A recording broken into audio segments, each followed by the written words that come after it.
What the Falcons do? We rise up. Welcome to Rise Up Reactions, the show where we talk all things Falcons, NFL, Georgia sports, and in general the sports news of the day. I'm your host, Dr. Lee Denning, the Golden Hard Dog, and a lifelong sports fan, coming back to you guys today following the Jeff Ulbrich hire, or I should say rehire, to the Atlanta Falcons.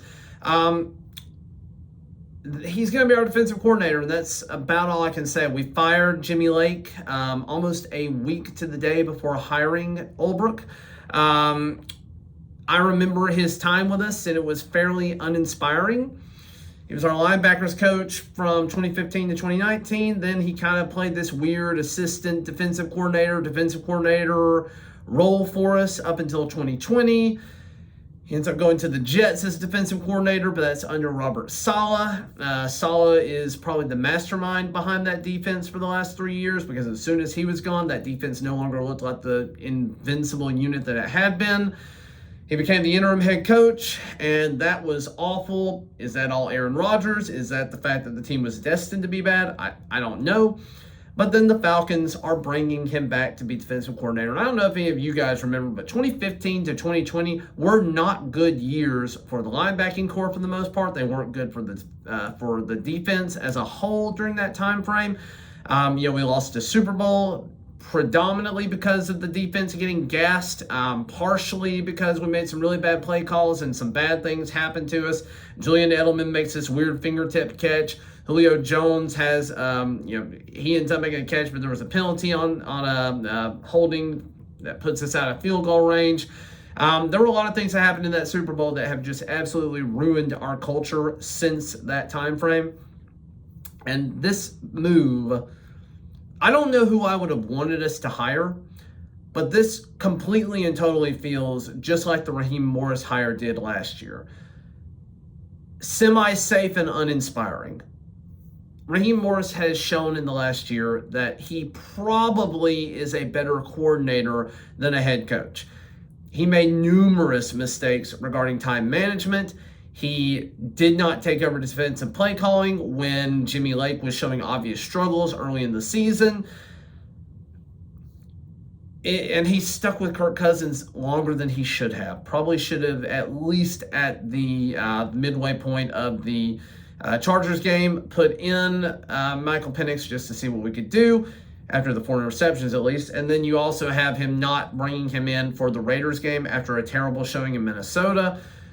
And again, Raheem Morris and Jeff Ulbrich have worked together in the past on the Falcons staff.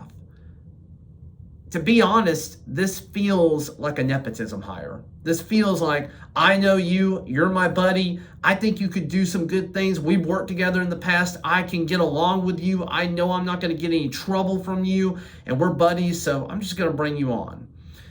I would have rather, I don't know who I would have rather see us get, but I would have rather gotten somebody that would shake it up, that has a different coaching philosophy than Raheem Morris, that might butt heads a little bit and try to come up to a better solution between both of them. Not somebody that's just going to go along with him or have a very similar coaching line to Raheem Morris. Now, the one thing I will say, as a linebackers coach, we've had questionable play at the linebacker position. I think we had a little bit questionable play at the linebacker position when he was here before, but we did have some good players. We had Deion Jones, Devondre Campbell, one season of Vic Beasley. But we had some guys that were somewhat decent. Ultimately, I don't love this hire. I think it's going to end up biting us in the butt, and I think we're probably in 2 years going to be looking to move on from everybody in the Raheem Morris hiring ship, with the exception, hopefully, of Zach Robinson. He seems to be the genuine deal. He was able to make adjustments throughout the course of the season, depending on what Kirk Cousins was showing him or who the quarterback was going to be. It seemed like he was able to make adjustments to game plans. Seems like he was able to change the offense from week to week, and I like seeing that. I like that he had a good year overall with this Falcons team.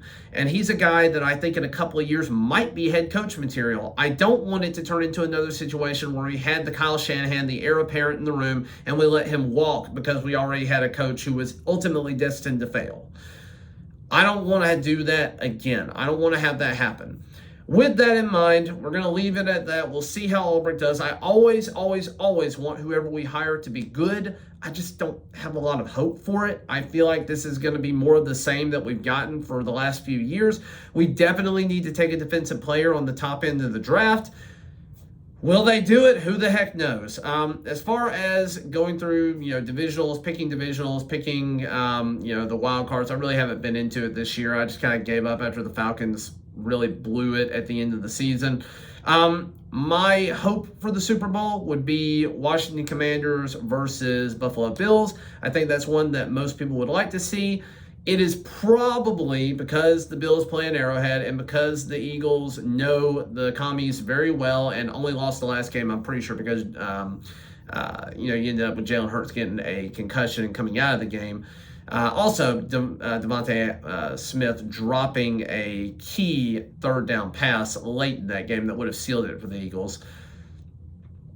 I like the Commies. I think that they are good under Jane Daniels. There's part of me that really wants to see that stat line of first rookie quarterback to play in a Super Bowl. I think that would be incredible. With Saquon Barkley, though, having a resurgence of his career in Philadelphia, I think that's a compelling storyline, too. I'd be okay with either of those teams. I just don't want to see the Chiefs again. I don't want to see the three-peat. I don't want that to be a historical line here, and I would like to see the Bills make it. I think the Bills, with Josh Allen, they're a team that's been on the outside looking in for really the past 4 or 5 seasons now, and they played a good, tough game against Baltimore. Baltimore made some mistakes. Otherwise, I think Baltimore wins that game. But ultimately, the Bills did what they needed to do, and now you get the Chiefs versus Bills part 6, 7, 8. I don't know how many times we've seen this, but in Arrowhead, this is going to be an incredible game. It's one that I think is going to be must-see TV this coming week. Thank you for watching, liking, sharing, and subscribing. And as always, rise up.